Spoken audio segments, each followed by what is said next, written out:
우리 다 같이 읽겠습니다. 시작. 그러므로 한 사람으로 말미암아 죄가 세상에 들어오고 죄로 말미암아 사망이 들어왔나니 이와 같이 모든 사람이 죄를 지었으므로 사망이 모든 사람에게 이르렀느니라. 아멘. 여러분, 이 말씀 보니까 그러므로 한 사람으로 말미암아 죄가 세상에 들어오고 그리고 그 죄로 말미암아 사망이 들어왔나니 이와 같이 모든 사람이 죄를 지었으므로 사망이 모든 사람에게 이르렀느니라 라고 말씀하고 있는데, 이 말씀이 한 사람 아담이 죄를 지었기 때문에 그 후손은 죄를 안 지었는데 아담이 지었기 때문에 우리도 죄를 짓게 된 셈이라고 말하고 있는 것 같습니까? 아니면 한 사람 아담으로 말미암아 죄가 세상에 들어왔고 아담도 그 죄로 말미암아 사망을 얻게 되었는데 이와 같이 아담처럼 모든 사람이 아담으로 말미암아 들어온 그 죄를 모든 사람이 그 죄를 지음으로 그들도 자신이 지은 죄로 말미암아 사망이 이르게 되었다라는 뜻인 것 같습니까? 1번 저기 뒤에 잘 들었습니까? 1번 뭐라고 했는지 저기 뒤에 세 분 잘 들었습니까? 1번 뭐라고 했는지 못 들었죠? 자, 1번 한번 손 들어 보시겠습니까? 2번 안 들은 분들은 기권입니까? 다시 한번 1번 손 들어 보십시오. 2번 기권이 되게 많네.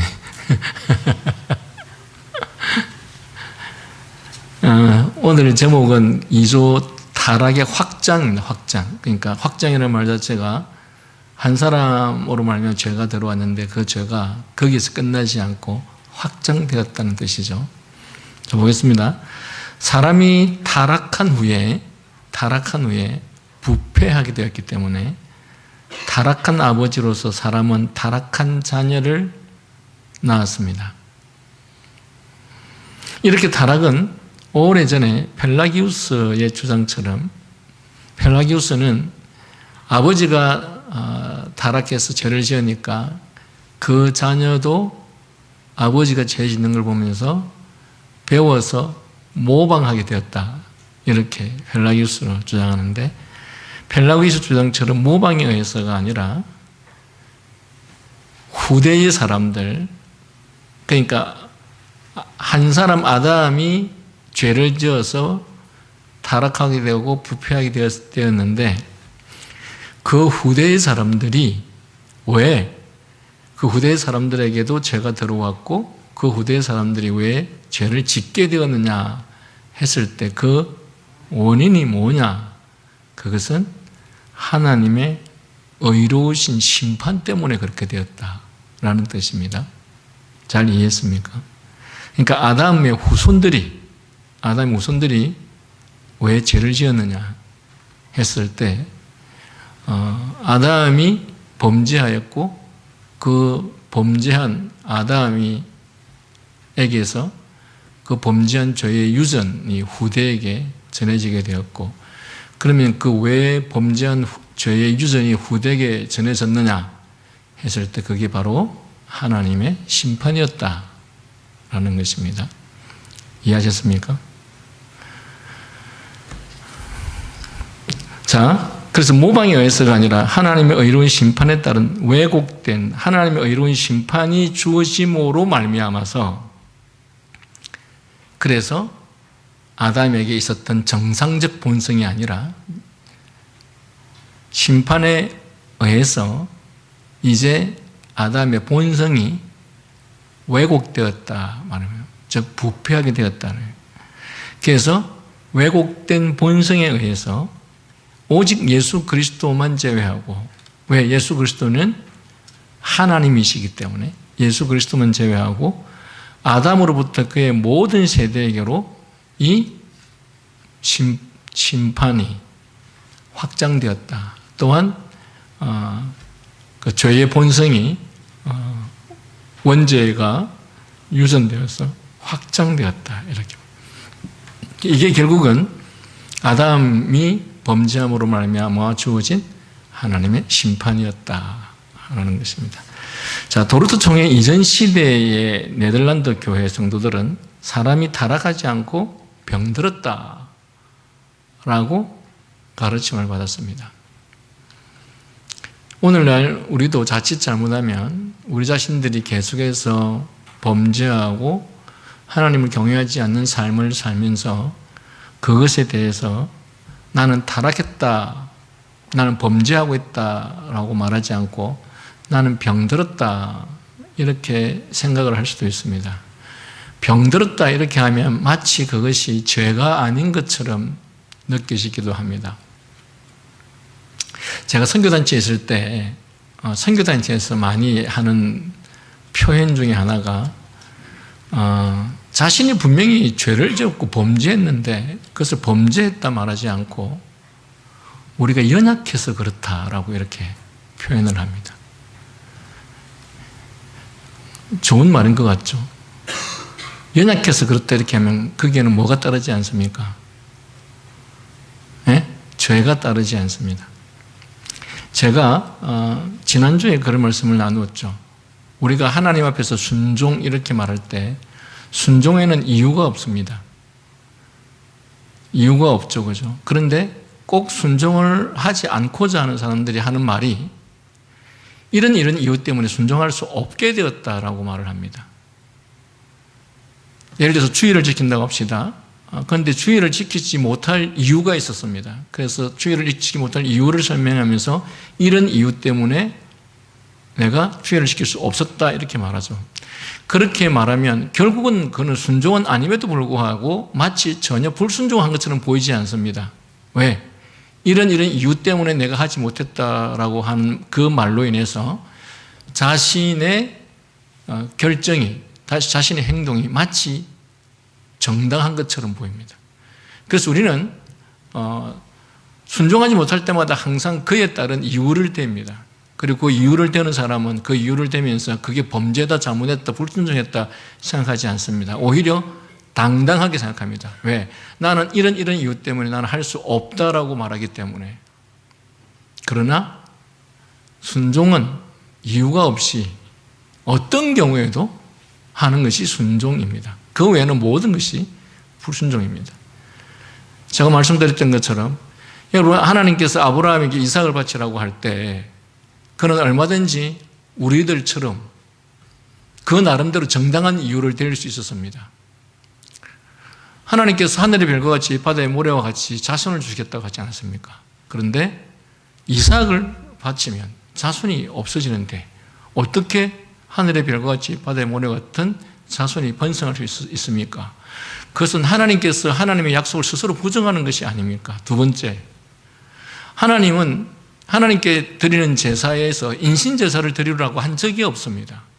그런데 왜 하나님께서는 지금 이 시간에 하나님의 말씀에도 어긋나는 인신제사를 드리라고 합니까?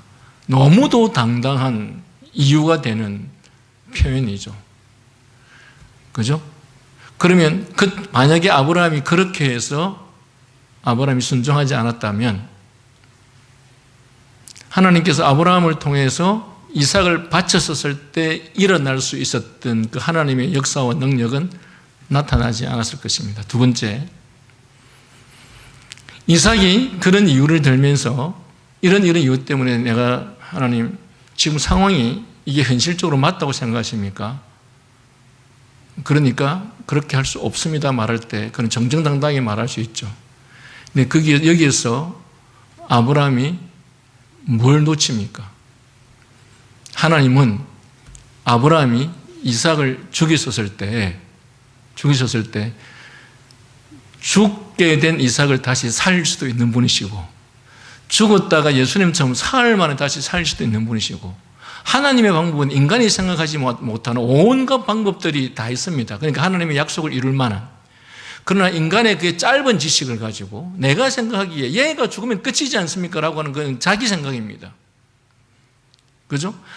무한하신 하나님, 전능하신 하나님은 아무것도 없는 상태에서 무에서 유로 만들어내시는 분이시고, 역사 속에서 단 한 번도 있지도 않았던 만나를 40년 동안 내려서 이스라엘 백성들이 먹고 살게 할 정도로 전능하신 분이십니다. 그러면 그 전능하신 하나님이 이렇게 명령할 때는 그 명령에 대해서 어떤 여러 가지 방안이라든지 대책이 하나님께는 없겠습니까? 그런데 그 무한하신 지혜와 지식을 소유한 하나님 앞에서 자신의 인생의 경험이라고 한 그것이 오직 그것밖에 없는 아브라함이 하나님, 얘가 죽으면 끝이지 않습니까? 라고 말하는 것만큼 그것처럼 어리석고 교만한 것이 없죠. 근데 제가 계속해서 말씀드리죠. 인간이 범죄함으로 말미암아서 주어진 죄에 대한 하나님의 심판이 무엇입니까? 인간 스스로 교만해져서 인간 스스로 하나님이 되어버립니다. 그러니까 지 생각이 맞다는 거죠. 자기 생각을 그 범주를 벗어나는 너무도 많은 하나님의 일들, 하나님의 역사들이 있는데 자기는 그런 것이 있는 줄도 모르고 무엇인지도 모르는 사람이 하나님을 향해서 하나님 그렇게 하시면 자손이 끊겨지지 않습니까?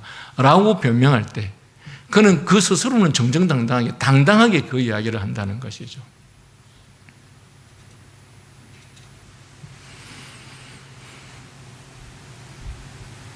지금 무슨 이야기 하다가 이렇게 옆으로 세버렸습니까 지금?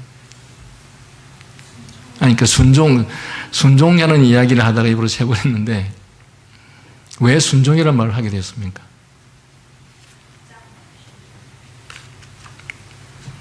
자, 하나님의 심판으로 말미암아 인간이,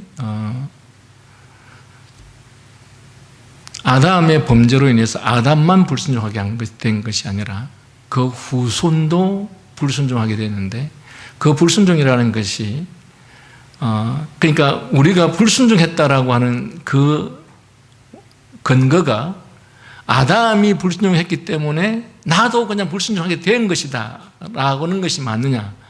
그러나 아담이 불순종함으로 말미암아서 그 죄의 원인이 우리에게 유전되어서 나도 불순종하게 되었느냐 했을 때 후자를 말을 합니다. 그래서 마치 우리에게는 마치 책임이 없는 것처럼 그렇게 판단하면 안 된다라는 뜻입니다. 자, 한번 보시겠습니다.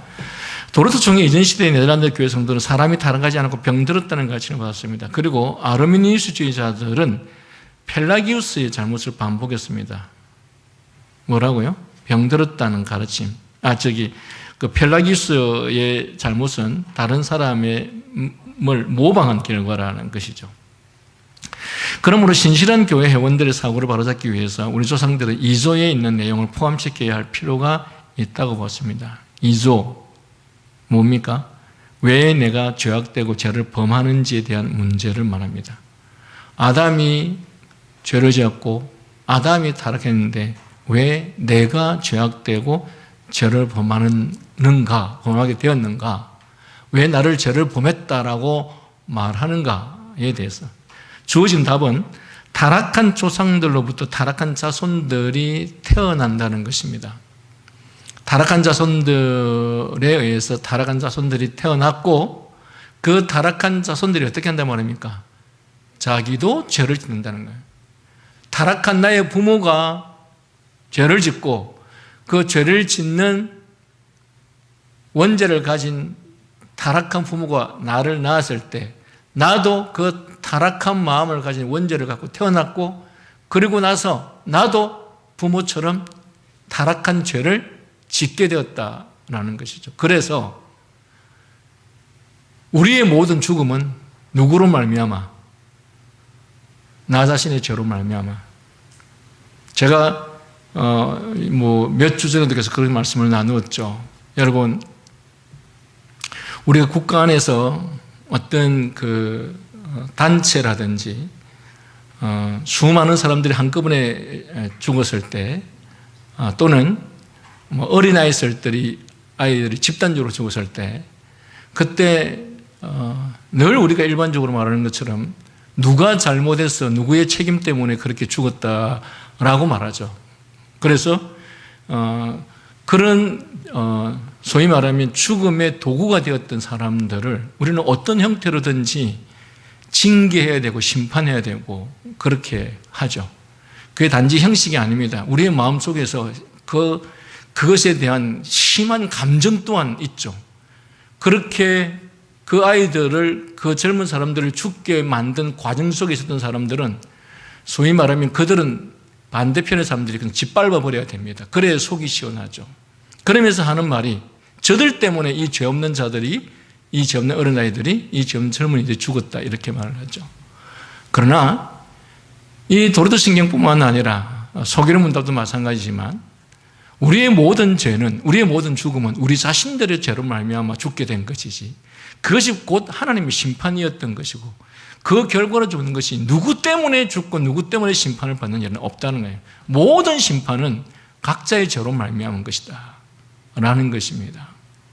그래서 저는 제가 참 안타깝게 생각하는 것은 이 시대의 기독교인들은 제가 보기에는 기독교적 세계관이 전혀 거의 없는 사람들이 교회 자리를 다 차지하고 있는, 대부분의 사람들이 그런 사람들이라고 생각합니다.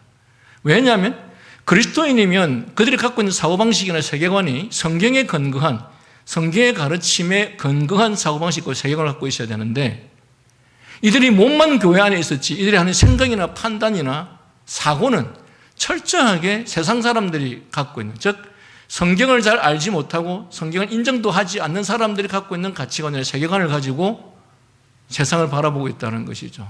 그러다 보니 몸은 교회 안에 있으나 그들이 갖고 있는 사고방식은 다 하나님이 없는 불신자들이 갖고 있는 세계관과 사고방식을 갖고 있다라고 하는 것이죠. 그래서 우리가 이런 내용을 공부하는 것입니다. 모든 이 세상에서의 죽음은 우리 자신이 범죄함으로 말미암아 죽게 되었다. 그런데 왜 우리 자신이 범죄를 하게 되었느냐 했을 때, 우리 조상이 범죄함으로 말미암아 하나님께서 우리 조상과 그 후대를 심판하셨고, 그 심판의 결과라는 것이 우리 조상에게만 아니라 그 후대의 사람들에게도 그 원죄가 유전되어서 너가 짓는 그 죄를 너의 후손도 짓게 만드는, 이것이 하나님의 심판이었다라는 것이죠. 자, 그래서 2조에서는 왜 내가 죄악되고 죄를 범하는지에 대한 문제를 말합니다. 주어진 답은 타락한 조상들로부터 타락한 자손들이 태어난다는 것입니다. 사람이 타락한 후에 부패하게 되었기 때문에 타락한 아버지로서 사람은 타락한 자녀들을 낳았습니다.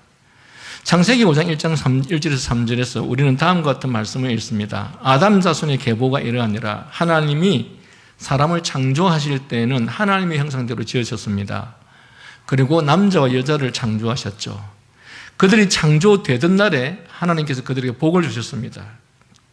그들의 이름을 사람이라 일컬었습니다. 그리고 아담이 130세에 자기 모양, 곧 자기 형상과 같은 아들을 낳아 이름을 셋이라 하였습니다. 자, 이미 여기에서 가인과 아벨은 더 빨리 태어났죠. 그런데 여기서 자기 형상과 같은 아들을 낳아 이름을 셋이라 하였습니다. 그러니까 하나님께서 아담이 죄로 말미암아 심판받은 것에 대한 결과로서 이렇게 유전된 것에 대해서 이야기를 하고 있죠. 여기서 우리는 하나님께서 아담을 하나님의 형상대로 창조하셨고, 그리고 셋은 아담의 형상대로 태어났다는 말씀을 읽을 수 있습니다. 달리 말하면 아담은 하나님의 형상을 반향하였고, 이 반향이라는 저 일부러 한자를 설명해 놨습니다. 반향 또는 반영하였고라는 표현을 사용해도 무방합니다. 셋은 아담의 형상을 반영하였다라고 했습니다. 아담은 그래서 보시기에 심히 좋게 창조되었고 하나님의 형상을 비출 수 있는 능력을 하나님으로부터 부여받았습니다. 그는 하나님의 형상을 비추는 임무와 더불어서 이 사역을 수행할 능력도 부여받았던 것입니다. 그래서 하나님께서 아담과 하와에게 하나님의 형상과 하나님의 모양으로 창조하시고, 그 다음에 뭐 하겠습니까? 땅을 다스리고 정복하고 땅에 충만하라. 그러니까 땅을 다스리고 지배하고 정복하고 충만하라는 명령이 있기 전에 뭐부터 먼저 하셨습니까? 하나님의 형상을 따라 하나님의 모양으로 사람을 만들고, 영어로 말하면 아담과 하와를 하나님의 형상대로 지으시지 않으셨다면 그 다음 단계인 땅을 정복하고 다스리고 땅에 충만하라는 명령도 주시지 않았을 것입니다. 다시 말하면 하나님께서는 우리들에게 어떤 명령을 주시기 전에 먼저 그 명령을 수행할 수 있는 능력을 먼저 주신다는 것입니다. 우리가 있잖아요. 아무나에게 하나님을 경외하고 하나님의 뜻을 사는 삶을 살아라 말하지 않습니다. 누구에게 말합니까? 성령의 은혜로 말미암아 거듭난 사람에게 하나님의 백성으로서의 삶을 요구하고 명령합니다. 그래서 교회는 세례받지 않은 사람에게 이렇게 하라라, 이렇게 살아라, 저렇게 살아라 하지 않습니다. 왜? 세례받지 않는 사람은 그렇게 수행할 능력을 부여받지 않았기 때문에. 그러나 세례를 받은 사람에게는 하나님의 형상으로서의 능력을 부여받은 사람이기 때문에 그 사람에게는 의무와 책임이 주어지는 것이죠. 그래서 하나님께서는 아담과 하와에게 하나님의 형상과 모양을 따라 사람을 창조하시고 그 다음에 무엇을 부여했습니까? 그들에게 임무를 부여했습니다. 땅을 다스리고 정복하고 땅에 충만하라. 제가 언젠가 정치에 대해서 한번 설교를 하는 시간을 가지려고 합니다. 여러분, 아담과 하와에게 땅을 다스리고 충만하라, 땅을 정복하라고 한 이 명령에게는 그 명령 자체가 세상을 다스리고 지배하고 충만하라는 이 말은 소위 정치하라는 말입니다. 그럼 이 정치를 하기 위해서는 뭐가 우선되어야 되느냐? 정치를 할 수 있는 세계관이 형성되어야 됩니다. 즉 하나님의 법, 하나님의 진리가 그 속에 있어야만이 그로 말미암아 그들이 하는 모든 결정, 모든 법안, 모든 체계가 하나님의 말씀의 원리에 따라서 행할 수 있습니다. 그러면 역으로 반대로 하나님의 형상을 따라 지원받은 사람이 아니라고 한다면 그들 속에서는 하나님께서 원하시는 참된 진리에 근거한 법안이나 체계나 그리고 정치 원리가 그 속에서 나올 수가 없습니다. 하나님께서 우리들에게 세상의 빛이요 소금이라고 말을 하면서 우리 교회가 세상에 하나님의 나라를 증거해라라고 말할 때 그 내용 속에는 이 세상 사람들이 살아야 할 모든 원리가 하나님의 말씀 속에 다 들어있다는 것입니다. 그러므로 교회는 세상을 향해서, 여러분, 세상은 무엇이 진리가 아닌지 알지 못합니다. 세상은 뭐가 참 법인지 불법이 아닌지를 구분하지 못합니다. 그러면 그것에 대해서 누가 말해주고 누가 설명해주고 누가 가르쳐야 되느냐? 교회가 가르치고 설명하고 보여줘야 되는 것이죠. 그런 의미에서 교회는 세상에 비치고 또 세상에 썩지 못하다고 하는 소금의 역할을 교회가 하는 것입니다. 오늘날 어떤 사람이 정교 분리를 이야기를 하면서 교회는 세상의 정치에 전혀 관여하면 안 된다라고 주장을 합니다. 아닙니다. 교회는 이 세상의 모든 잘못된 것들에 대해서 교회는 가르쳐야 되고 지적해야 됩니다. 왜? 세상은 진리가 무엇인지 참이 무엇인지 모르기 때문입니다. 교회만이, 하나님만이, 진리만이 그것을 말해줄 수 있습니다. 그러므로 세상은 이 일에 대해서 선포해야 됩니다. 중요한 것은 이것들을 선포하는 방식과 가르치는 방식이 중요한 것이지 교회가 이 부분에 대해서 입 다물고 있으면 그거는 교회로서 역할을 잘 하지 못하는 것이에요. 그리고 말 그대로 정교분리라고 한다면 교회가 세상에 대해서 간섭해서는 안 된다? 그러면 세상도 교회한테 간섭하면 안 되지. 왜 교회는 세상에서 간섭하면 안 되는데 세상은 교회를 향해서 간섭해야 되는가? 그건 전혀 말이 되지 않습니다. 정교분리라는 말을 그런 식으로 적용하겠다고 한다면 아주 잘못된 것이죠. 왜? 교회는 교회가 하는 대로 맡기고 저들이 타락하든지 부패하든지 교회는 교회대로 맡기고 세상은 세상대로 타락하든지 부정하든지 뭘 하든지 교회가 그들에게 맡기고 그것이 정교분리라고 한다면 서로 이 부분에 대해서 터치하면 안 되는 것이죠. 아닙니다. 정교분리라고 하는 것은 교회는 교회대로 세상을 향해서 올바른 것들을 가르치고 그리고 세상은 교회가 이 올바른 것들을 가르치는 역할과 세상의 빛과 소금의 역할을 잘 감당할 수 있도록 교회를 보존하고 예배를 보호하는 역할을 하는 것이 하나님께서 세상 정부를 세운 이유입니다. 그런데 이런 원리들을 잘 알지 못하는 자들이 마치 교회가 세상을 향해서 세상의 잘못된 정치나 법이나 체계나 이런 것들에 대해서 말하는 것이 마치 교회는 정치 이야기를 절대 하면 안 된다는 식으로 말을 합니다. 물론 저는 교회에서 정치 얘기를 잘 하지 않습니다. 왜? 이 말을 들을 수 있는 우리들의 수준이 조금만 자기의 뜻에 맞지 않으면 그냥 반발하기 때문에, 다시 말해 우리의 가르침이라고 하는 것이 그 사람이 그것들을 받을 만한 수준이 되었을 때 우리는 그것을 가르치지, 전혀 받을 만한 수준이 안 됐을 때는 그것에 대해서 반발심이 훨씬 크기 때문에 그것들이 충분히 설득되어지고 이해되어지기 전까지는 기간을 두고 시간을 두고 먼저 가르치는 일들을 먼저 하고, 그리고 어느 정도 단계가 되었을 때 그 부분에 대해서는 구체적으로 말할 수 있는 것이기 때문에, 그래서 사실은 정치 이야기를 잘 하지 않을 뿐입니다. 그러나 교회는 정치에 대해서 말하지 않을 수가 없습니다. 왜? 우리의 정치라고 하는 것이, 보세요. 가깝게는 공산주의, 민주주의, 사회주의, 이 모든 것들이 결국은 성경이 어떤 정치 원리가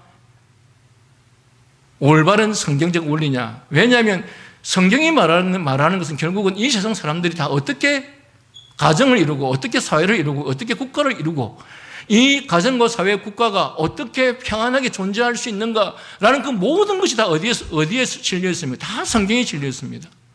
그러면 성경은 이 원리에서 벗어나는 것들에 대해서 잘못되었다, 고쳐야 한다, 회복되어야 된다 라는 말을 반드시 세상을 향해서 해야 하는 것이죠. 왜? 세상은 진리를 모르기 때문에.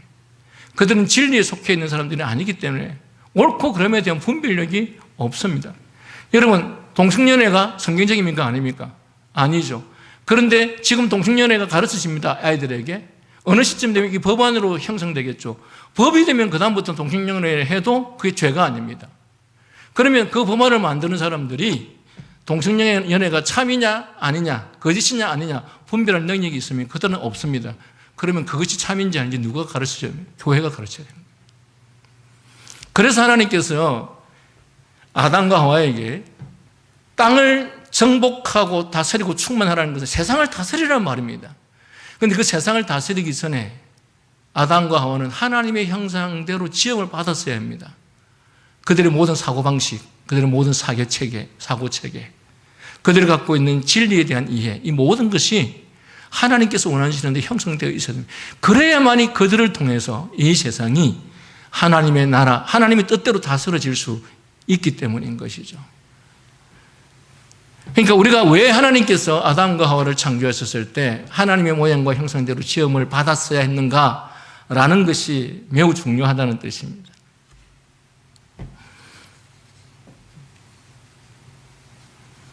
자, 제 밑에 문단. 그러나 아담의 창조와 셋의 탄생 사이에는 타락이 있습니다. 아담은 하나님을 반사할 능력을 버린 후에 아들을 낳았습니다. 아담은 악해졌고, 그래서 자기 아버지 아담의 형상대로 태어난 셋은 자기 아버지의 죄악됨을 반영하였습니다. 아담을 특징 짓는 타락과 부패와 악은 또한 셋을 특징 짓는 것이 되었습니다. 아담은 타락한 아버지로서 타락한 자녀들을 낳았습니다. 이것은 수십 세기 동안 한 세대로부터 다음 세대로 내려온 패턴입니다. 셋의 아들 에노스는 자기 아버지의 죄악됨을 반영하였고, 이렇게 계속되어서 오늘을 살고 있는 우리 모두도 이 방식대로 우리의 아버지의 죄악됨을 반영합니다. 오늘 우리가 왜 이렇게 죄를 지었고 왜 범죄하게 되었는지 아시겠죠? 우리의 아비가, 우리의 부모가 아담으로부터 원죄를 이어받았고, 그 원죄가 이를 이어받게 된 배경은 하나님의 심판으로 말미암아 주어진 것이고, 그리고 그 원죄를 따라서 우리가 이 땅에 죄악된 모습으로 태어났기 때문에 우리 또한 우리의 부모들처럼 죄를 짓게 되었다. 따라서 오늘 우리가 죽음을 맞이하고 오늘 우리가 불행을 맞이하게 된 것은 우리의 부모가 지은 죄 때문에 아니라 내 안에 있는 이 죄의 속성 때문에, 그리고 나 자신이 지은 범죄로 인하여서 내가 심판을 받게 되었는데, 그 심판이 무엇이냐? 첫 번째는 육체적 죽음이요. 두 번째는 영적 죽음, 영원한 하나님의 심판. 이것이 이중적으로 주어지게 되어 있다는 것입니다.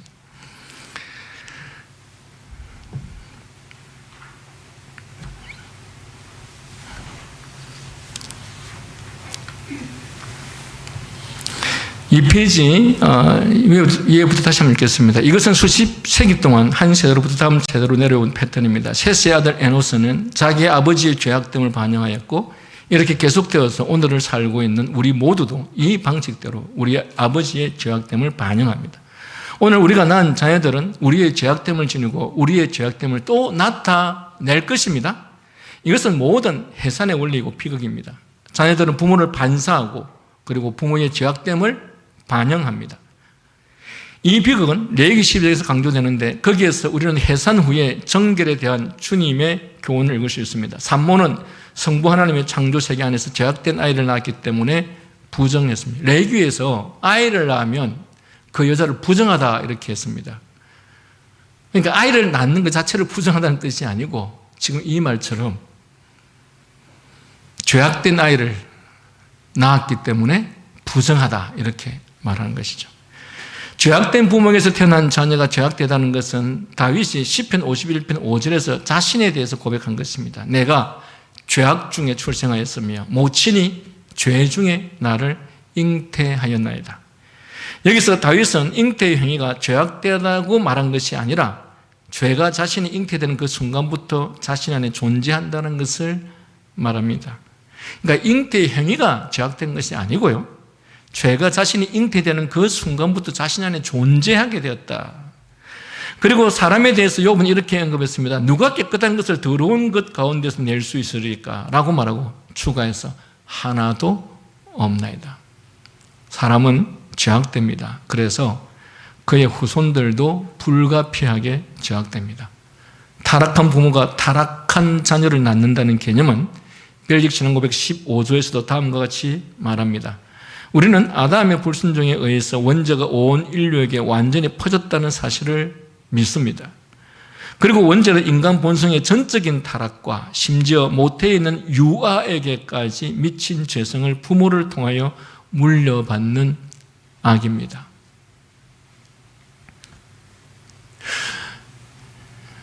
갓 태어난 아이는 죄가 없습니까? 아니에요. 그들은 죄를 짓는 기술이 부족할 뿐이지. 여러분, 우리 꼬마들이 한 3살, 4살 돼가지고 막 이렇게 나름대로 거짓말 한다고 하지 않아요? 부모한테? 근데 걔들은 기술이 없어가지고 그 3살, 4살짜리가 거짓말하는 그 거짓말이 넘어가는 부모는 없죠. 그런데 그 거짓의 기술이 점점 늘어가서 10대만 돼도 부모가 다 속아 넘어가죠. 또 한 가지 웃기는 거는 부모가 속이는 걸 알고도 그대로 넘어가는데도 부모가 다 속고 있다고 믿고 있는 것도 문제죠. 자, 조성들은 성도들에게 이렇게 말했습니다. 여러분의 자녀들은 죄악됩니다. 왜냐하면 그들이 부모인 여러분의 모범을 따르기 때문이 아니라 가장 부패한 상태로 태어났기 때문입니다. 자녀들은 죄인으로서 이 세상에 태어납니다. 하나님께서 당신의 은혜로 당신의 독생자가 사람이 되게 하심으로써 주권적으로 타락한 부모로부터 타락한 자녀들이 태어나는 악순환을 파괴시켰습니다. 우리는 계속해서 이 일들이 일어날 수밖에 없는데 누가 이것을 파괴시켰다고요? 예수 그리스도께서. 그래서 그리스도로 인하여서 구원을 받으면, 그리스도로 말미암아 죄의 구속을 받으면 어떻게 된다고요? 너희가 심령으로 새롭게 돼요. 그런즉 이전 것은 지나갔으니 보라 새 것이 되었도다. 하나님께서 예수 그리스도가 우리의 죄의 문제를 해결하심으로 우리를 새롭게 하셨다. 그럴 경우에 하나님께서 이것을 끊게 해서 악순환을 파괴시킨다고 말씀하십니다. 2조에서는 이렇게 말합니다. 이렇게 타락은 오직 예수 그리스도만 제외하고 아담으로부터 그의 모든 세계로 확장되었습니다. 되도록 계속해서 죄악된 부모는 죄악된 자녀를 낳고 다음으로 죄악된 자녀들은 또 죄악된 자녀를 낳았습니다. 그러나 하나님께서 이 순환을 깨뜨리기 위해서 개입하셨습니다. 그리스도께서는 남자로부터가 아니라 여자로부터 태어났습니다. 누가복음 1장 35절에서 가브리엘이 마리아에게 이렇게 말했습니다. 성령이 내게 임하시고 지극히 높으신 이의 능력이 너를 덮으시리니 이러므로 나실 바 거룩한 자는 하나님의 아들이라 일컬으리라. 여기서 아이의 이름에 주목하십시오. 거룩한 자, 곧 죄가 없는 거룩한 자라고 말합니다. 종교개혁의 복음은 하나님께서 죄값을 지불할 완전한 사람을 주심으로써 죄악의 순환을 파괴시켰다는 것입니다. 여러분, 우리가 여기에서 잘못 오해하면 안 되는 게, 예수님께서 죄악의 순환을 파괴시키고 끊었다라고 말할 때 우리는 더 이상 죄를 안 짓게 되었다 이렇게 생각하면 곤란합니다. 예수 그리스도께서 죄악의 순환을 끊으셨다라고 말할 때는 우리가 우리의 지은 죄의 결과를 말미암아서 심판을 받을 수밖에 없었던 그 심판의 문제를 끊으셨다, 해결하셨다는 문제지, 우리가 예수 그리스도로 말미암아 구원을 얻고 믿음을 가졌다고 해서 우리 안에 죄가 완전히 사라졌고 죄를 행할 능력이 다 없어졌다 이렇게 하면 곤란합니다. 왜냐하면 예수 그리스도의 죽으심은 우리의 과거의 죄, 그리고 현재의 죄, 앞으로 지을 미래의 죄까지 다 포함하기 때문에 그렇습니다. 만약에 지금 이 말씀을 예수 그리스도가 이 모든 순환을 끊으셨다라고 하는 이 표현을 우리가 더 이상 죄를 짓지 않게 되었다라고 말한다면, 그렇다면 모든 그리스도인은 이후에 죄를 하나도 안 지어야 됩니다. 그런데 세상에 어느 누구가 죄를 안 짓습니까? 그리고 오전에 우리가 전도서 말씀도 들은 것처럼 믿는 자나 믿지 않는 자나 불신자나 불신앙이 아닌 자나 모든 사람이 이 땅에서 죄를 범합니다. 우리 주님께서 우리를 구원하신 것은 이러함에도 불구하고 이 죄악까지도, 이 죄악의 결과까지도 우리 주님께서 다 값을 지불하셨기 때문에 그런 의미에서 이 악순환이 끊겨졌다라는 의미를 말하고 있는 것입니다.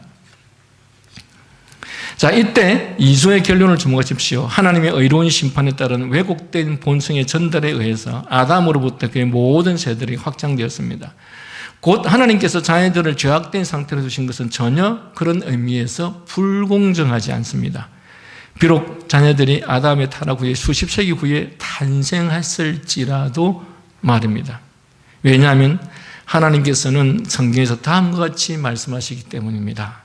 이러므로 한 사람으로 말미암아 죄가 들어오고 죄가 들어옴으로 사망이 왔나니 이와 같이, 이 경우와 같이 이후의 사람들도 죄를 지었으므로 사망이 모든 사람에게 이르렀느니라.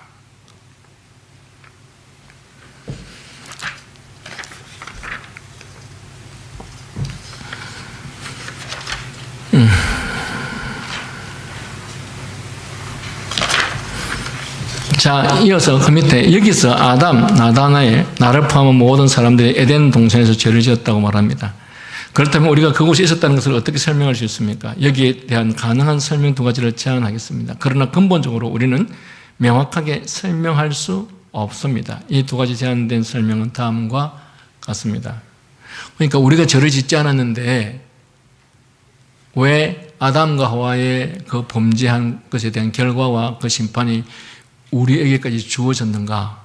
그것은 마치 우리 자신들이 그 당시에 그 현장에 있었던 것과 마찬가지의 결과가 아니냐에 대해서, 그래서 이제 이 부분에 대해서 억지로 해석하려고 하는 두 가지 내용이 있다는 것입니다. 한 가지는 실제주의자들의 접근은 내가 실제로 에덴 동산에 있었다고 추론하고 이를 설명하기 위해서 히브리서 7장 1절에서 17절을 호소합니다.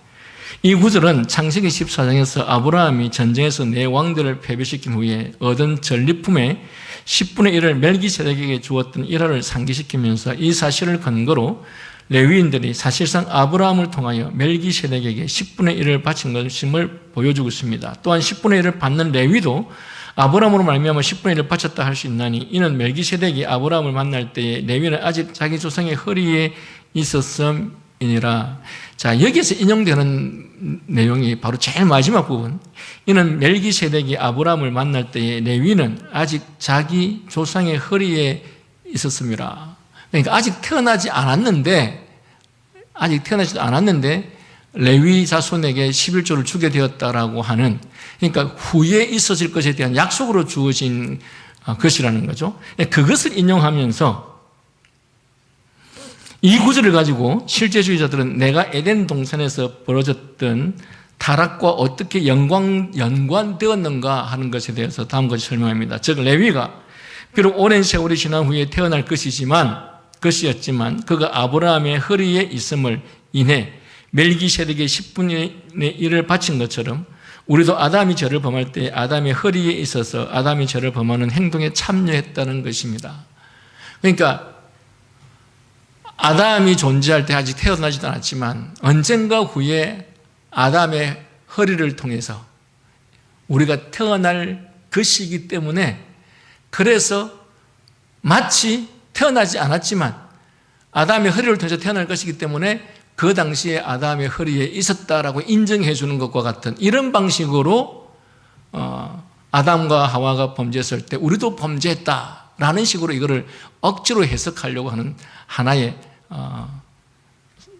방법이 있다는 그 하나의 설을 이야기를 하는 것이고, 두 번째는 반면에 연방주의자의 접근은 아담이 인류의 머리이기 때문에 아담이 특별한 행동 방침을 따를 때 인류 전체가 그 선례를 따라간다고 추론합니다. 이것은 국가의 우두머리가 다른 나라에게 전쟁을 선언한 것과 비교해 볼 수 있습니다.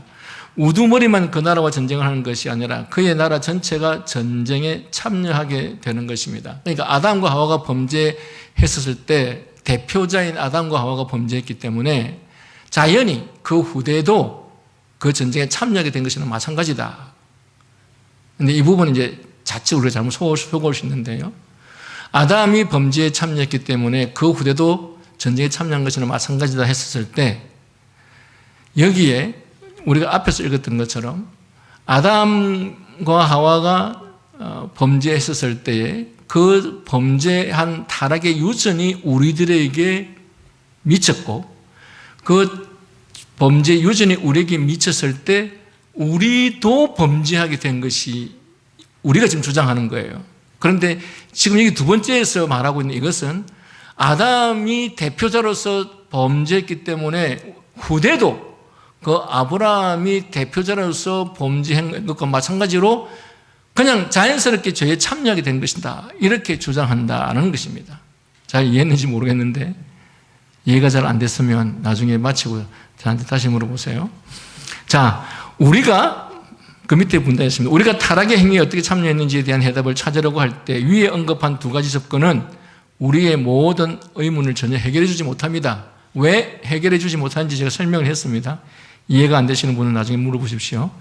왜냐하면 하나님께서 우리가 죄악되다고 말씀하신다는 사실은 여전히 남아있기 때문입니다. 그러니까 아담의 허리에서 아직 태어나지 않았지만 후대에 태어날 것이기 때문에 마치 아담이 범죄할 때 그 당시 아담이 아담과 함께 있었던 거나 마찬가지다라고 하는 이론이나, 그 다음에 아담이 대표자로서 범죄를 했기 때문에 그 대표자인 수하에 있는 모든 사람들이 자연스럽게 범죄하게 되었다라고 말한 것이나, 이 두 가지를 그런 방식으로 이야기를 한다면 뭐가 해결되지 않느냐? 그것은 하나님께서 우리가 죄악되다고 말씀하신 사실은 여전히 해결되지 않았다. 여기에는 우리 자신이 실제로 죄 지었다라는 말이 여기에서는 해결이 안 됐다는 거죠. 자, 내가 죄악되다는 말은 그것은 누구의 잘못이냐? 아담이 타락했고 그래서 그의 모든 선한 선물을 잃었기 때문에 아담의 잘못이라고 말할 수 있습니까?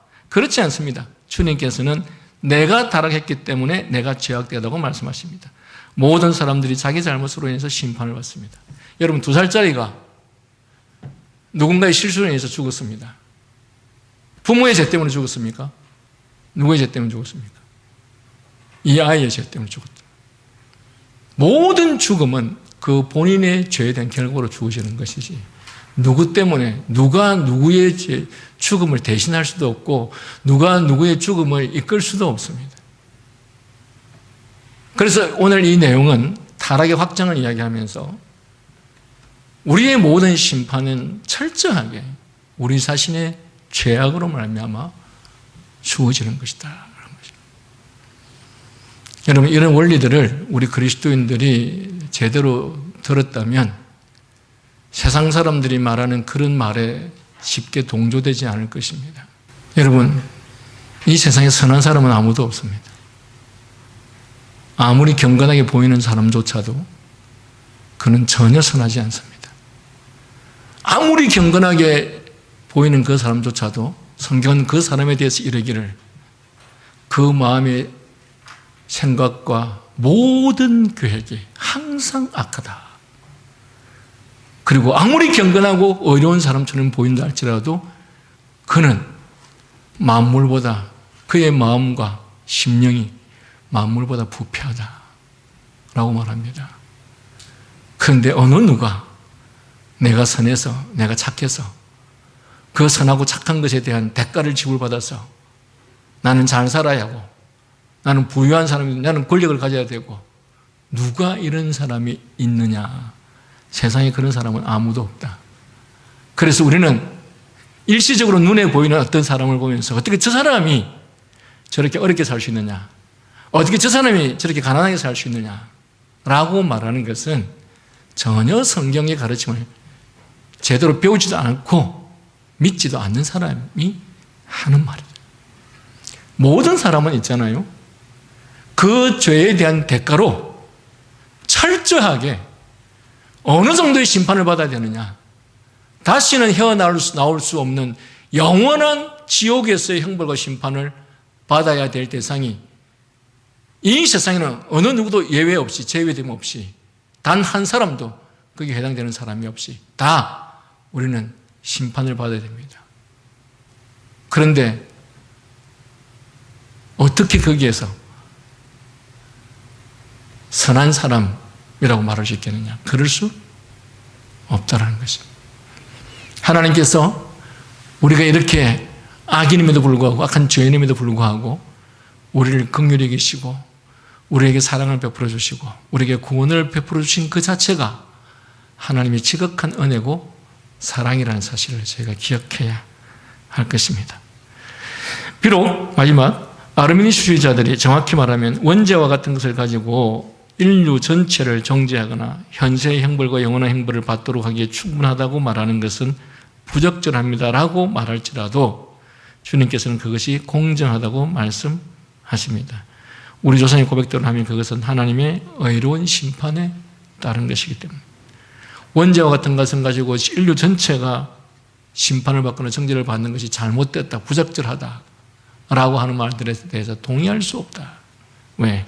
이 모든 것은 하나님의 의로운 심판의 결과이기 때문에 그렇다라는 것입니다.